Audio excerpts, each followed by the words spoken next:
Make some noise for our visionaries watching online. They can't hear you. That's for you online. Thank you for joining us here today. We are going to finish up our message series that we are calling Miracles. All month long, we've been on this series of focusing on how we still serve a God of miracles. Jesus Christ is the same yesterday, today, and forever. And we've had some phenomenal messages all month long.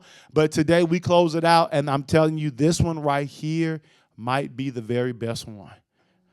And for the second time this month, y'all know her. Y'all love her. We got our very own associate pastor, Pastor Cassandra Banks, coming up to close out our series. You come on up. Don't be scared. Don't be scared. You rock it out. You rock it out. I'll let you get set up as we close out our series, Miracles. Here we go. Thank you. Thank you. How y'all doing out there? Y'all doing good? Who was here yesterday, y'all? I'm so tired. Anybody else? Anybody else tired? That's all right. We're going to push on through. But you see, I got my pink on today because it is the last Sunday of Breast Cancer Awareness Month. So I got my pink on.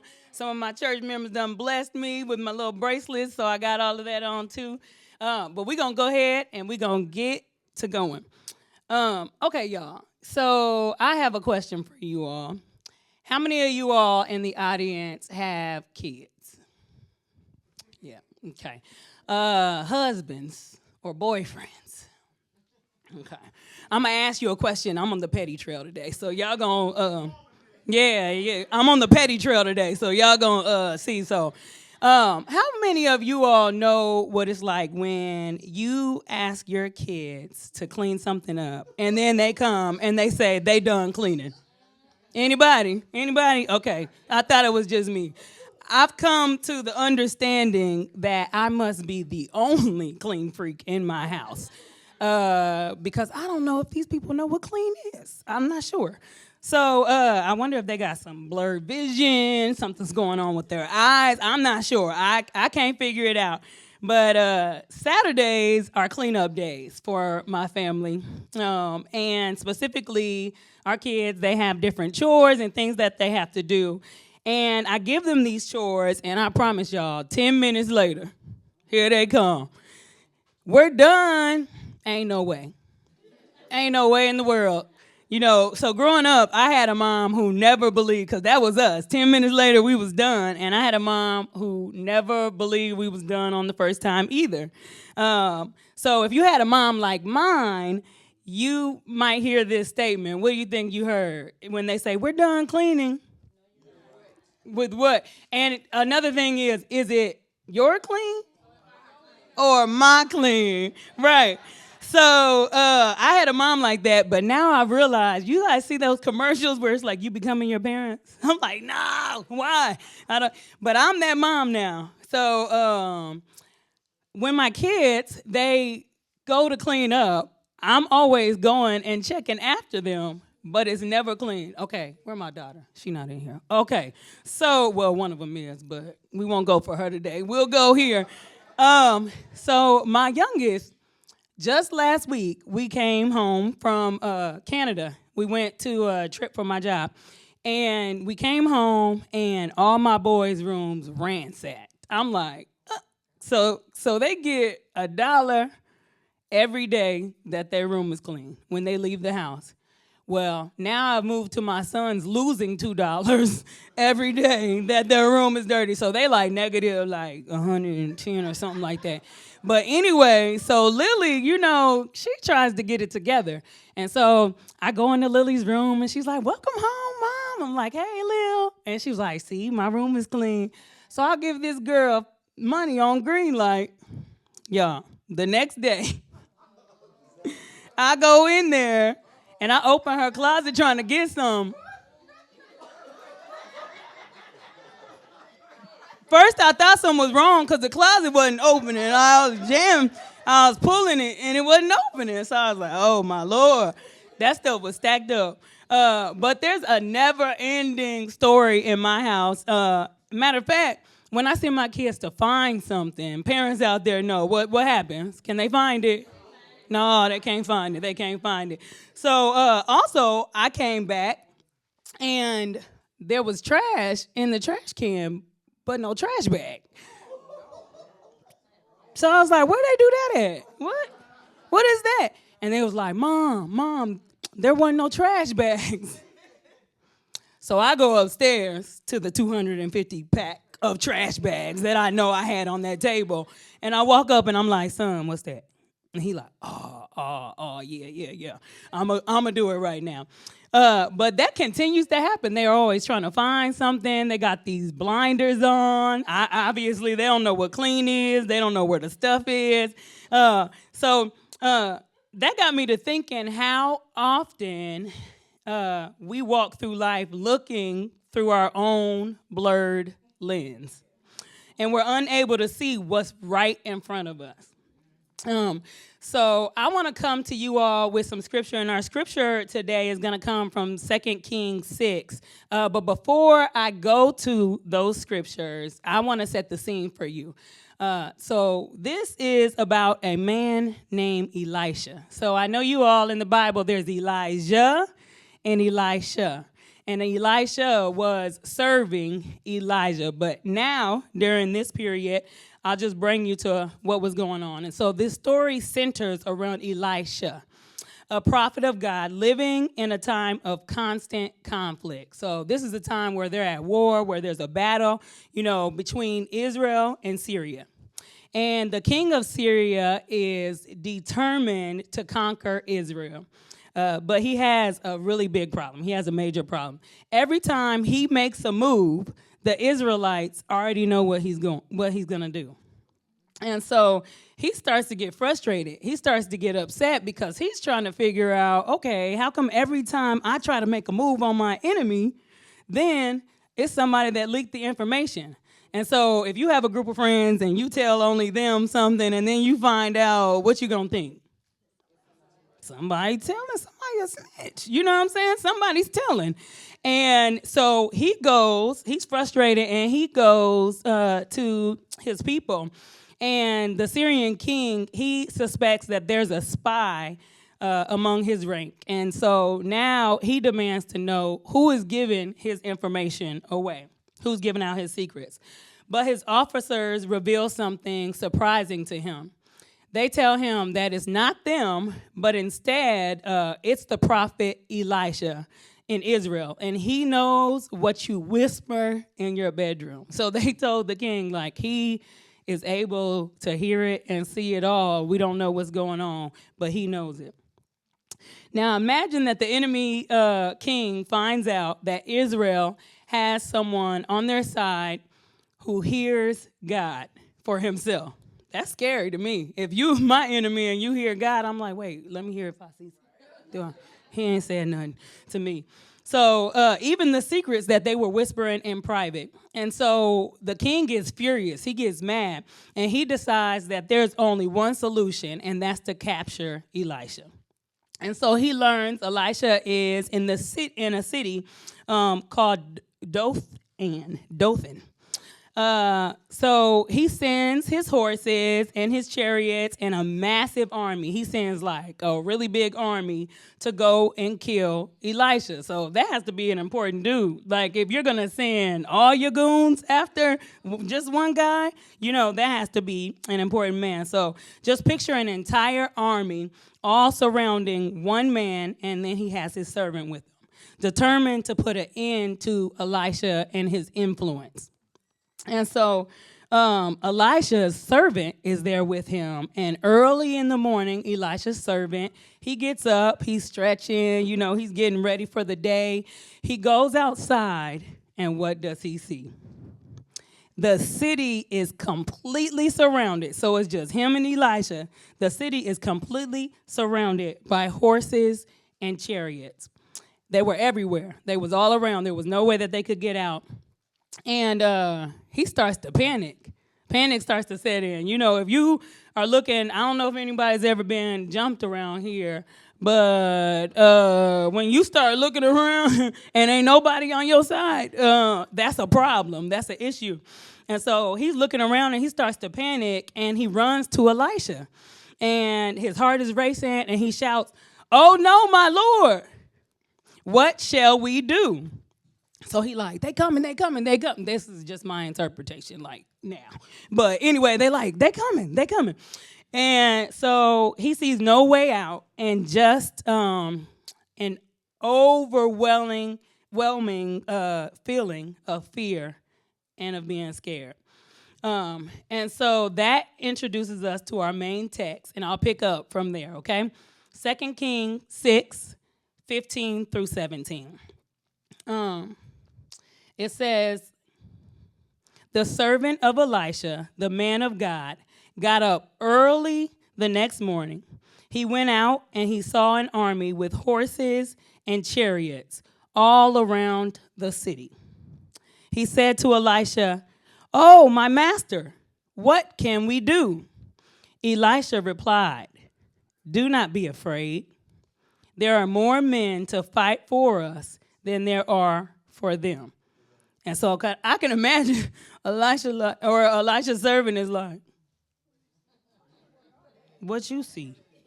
You know, he like, really?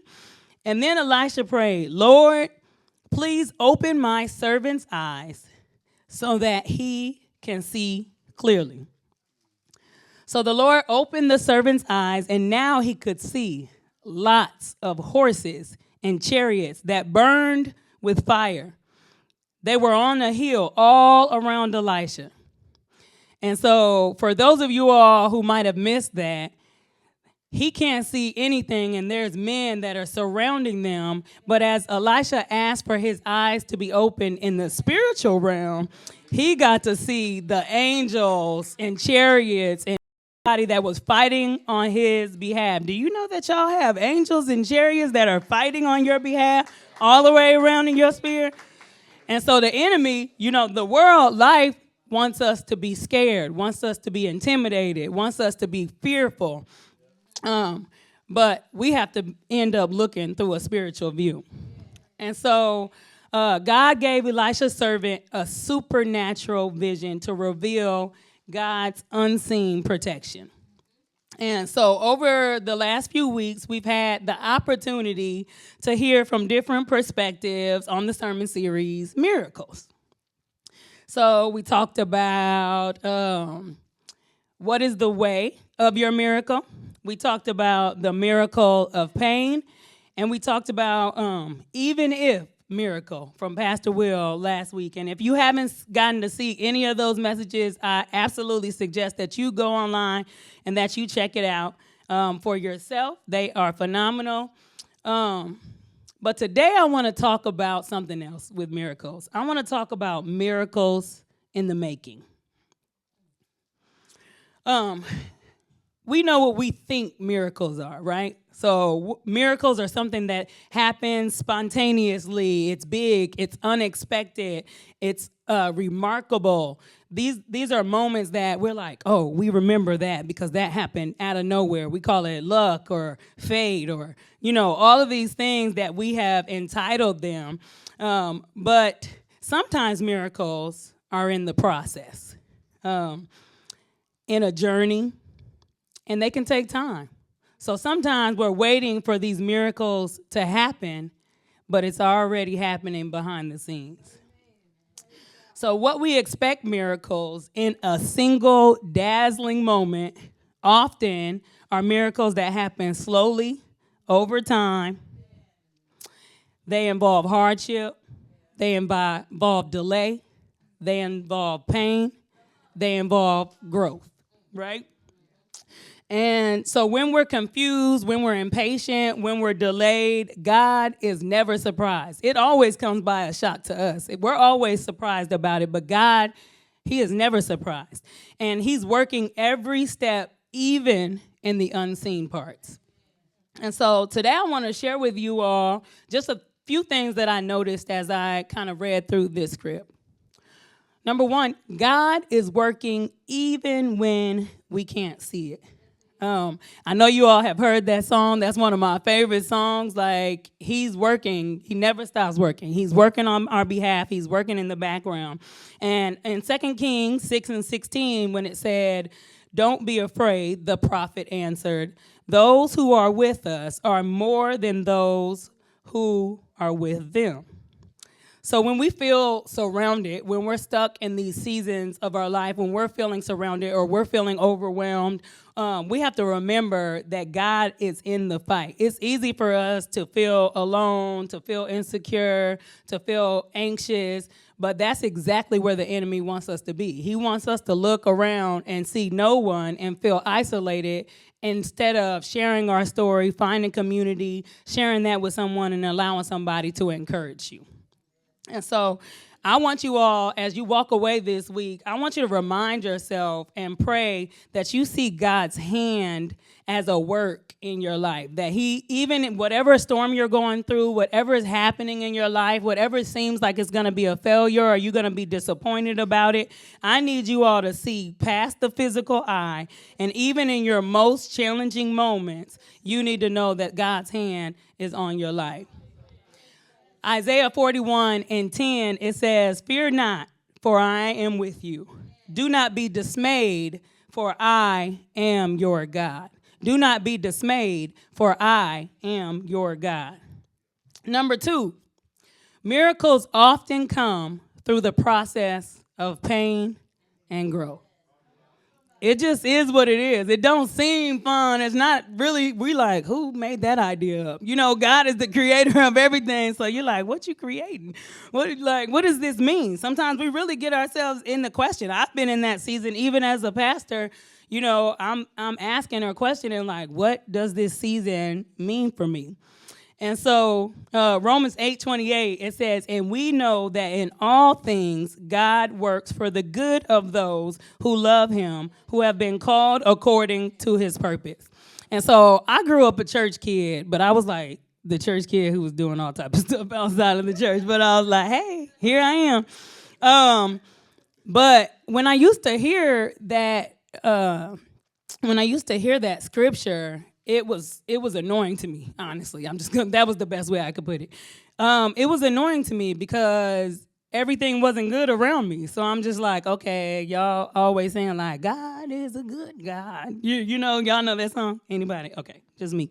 But God is a good God. Yes, he is. And I would be looking around as a teenager specifically, and I was just like, but what does that mean? You know what I mean? Or God works all things out for good. And as I grew older, somebody said something to me that really changed my perspective. She said, God works everything out for your good. That doesn't mean it feels good. That doesn't mean life is good. That just means that he is good. And because he is good, even if it hurts, even if it's frustrating, even if it's challenging, then that means he's working all things out for your good. So I was like, oh, okay. So over the past year, I've been on this journey with my cancer diagnosis. And one, I never expected that God would use my story to strengthen me and to reveal his miracles in the process. And it was really a journey that I never knew I needed, you know, but I would never, ever, ever take it back. And so recently, this week, probably, Friday, at my doctor's appointment, I learned some hard news. I learned that my treatment plan would need to shift because of the potential reoccurrence risk. So she basically said, because of my age and because of my estrogen levels, and because of the hormones or the post-cancer treatments that I'm on, that she has applied for some type of trial. And so she's telling me and she's explaining what it would look like. You know, it's basically like a double drug. And this new treatment can cause some issues with me. It can cause some side effects. I'll now need regular heart monitoring and weekly EKGs and then monthly CAT scans. And to me, it was frustrating because I'm like, okay, I'm supposed to be done with all of this, and this is, again, another interruption in life's plan. And when I heard the news, my response was like worry and tension. I felt fragile. I felt angry. I felt vulnerable. I felt like, okay, what does this mean? Again, I'm out of control. Like, I don't get to be in control of my own body or control of my own circumstances. Side note, I did get out of jury duty, though. She wrote that good letter. I was like, can you write me a letter to get her? She said, yeah. I was like, praise the Lord. See, look at the blessings, in the circumstance, you know. Um, but I felt fragile. I felt like, man, what is this going to look like? Because honestly, whenever they put a medicine in your body, you don't know how your body's going to react. And so as she started talking about heart issues or fatality rate with the medicine or, liver misfunction, all of this, I'm just like, it's a whirlwind. She's just talking at me. But then I reminded myself that God has not given me the spirit of fear, but of power and of love and of sound mind. Yeah. And it took a while. Like, I had to repeat it a few times. I'm like, okay, Lord, whatever you got going on, I'm not happy about it. Through cancer, me and the Lord have developed this relationship where I'm like, you're not right. But like, all right. We just talk regular, And so just like Elisha's servant needed his eyes open, sometimes pain or uncertainty can be the very place where God reveals his greatest miracle. And so I had to remind myself of that. And some of us in here can remember a time in your life when you struggled or suffered, and how God worked within that situation. James 1:2-4, it says, "Consider it pure joy, my brothers and sisters, whenever you face trials of many kinds, because you know that the testing of your faith produces perseverance." And so that's a word that's thrown out all the time, like adversity, perseverance. But do you know, in order to persevere, in order to overcome adversities, you have to first go through something. You have to navigate something in your life in order to be able to tell the story. And so I position myself in a posture of, Lord, I'll tell your story. No matter what you're doing in my life, no matter whether I live or die, guess what, God? I win in the end, no matter what. The third thing I want to share with y'all is our faith impacts all of those around us. I've gotten to spread so much joy in so many hospital rooms, so many doctor's offices, so many spaces where women are crying when they're desperate, when they're down, when they're sad, when they're depressed, when they feel just unprotected, uncovered, unseen, unvalued, unheard in this situation. And guess what, y'all? There were times that I felt the same way. You get into a space where you're like, yeah, everybody says it's okay to not be okay, but when you're not okay, I'm the fixer, the doer in my family, and not just in my intermediate family, but also like just with my siblings, try to help out my parents, try to orchestrate stuff. It's probably my A-type personality, but I tell my big sisters what to do. I know you watching and do. So I tell them what to do. But that's just what God has given me. Like, that's how he's built me. That's how he's developed me. And in 2 Kings 6:17, I remember the prayer, and Elisha prayed, "Open his eyes, Lord, so that he may see." Then the Lord opened the servant's eyes, and he looked and saw the hills full of horses and chariots of fire all around Elisha. And so Elisha's faith calmed his servant's fears. So sometimes the faith that we get to wear, that we get to put on, that we get to walk into a room with really helps somebody when they are faced with difficult situations, difficulties with their faith. We also encourage and strengthen others around us that might be navigating the very same thing the next time you walk in the door. Or maybe they're navigating something hard and you don't know what it is, but your faith, your strength in the Lord, not your strength. I want y'all to hear me. I had to stop on that point. Your strength in the Lord continues to allow you with the strength to be able to go out and encourage somebody else. And so this week, I want y'all to look for someone who might be struggling and remind them of God's work in your life with faithfulness, who might be going through a circumstance similar to yours, who needs to be reminded that they can make it, that they can push through, that there are things that, first of all, let me stop there. It's okay not to be okay. But when you're not okay, you have to bring it to the feet of Jesus. So look around this week. I promise you, if you pray, has anybody ever prayed a prayer for patience? Oh, baby.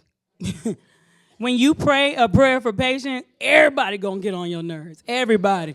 It's gonna be the Uber driver. I'm like, why you slam that door like that? Like, everybody make you sick when you pray for patience. And so this week, I want you to really put yourself out there, and I want you to be brave and bold and say the prayer, God, give me somebody to encourage, to share my truth with. Not my truth, but to share the journey, your story of what God has given to you.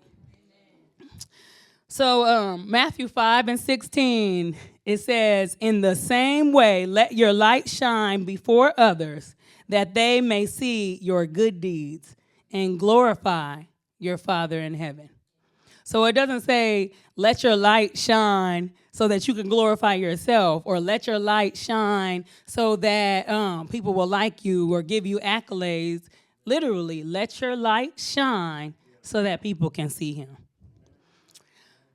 4, trusting God in the unseen brings supernatural vision. When you're able to truly depend and rely on Jesus, trusting that he is who he says he is and you are who he says you are. Do you know at the very beginning of time, God breathed you, formed you into existence, and that's the first thing he said, this is very good. This is very good. A friend of mine who I work with, she says, you are tov meod. Y'all might want to look at tov meod. You are very, very good. And so Hebrew 11:1, it says, now faith is confidence in what we hope for and assurance about what we do not see. See, sometimes when we're looking around or we're in a circumstance and we're in a relationship with Jesus, we expect him to be an easy fix. But God is not a genie, and he lives in and outside of time. I think Pastor Will, before he preached about Chronos time and Kairos time. Chronos time, we live in chronological order. Do you know that God lives in Kairos time, which means he lives back then, he lives in the future, he lives right now, and he can jump or skip your timeline with just one word. And so we believe sometimes that the big God that we serve that sits on the throne has minute power just like us. We have to start to expand our vision and our view of God, but not just through the physical eye,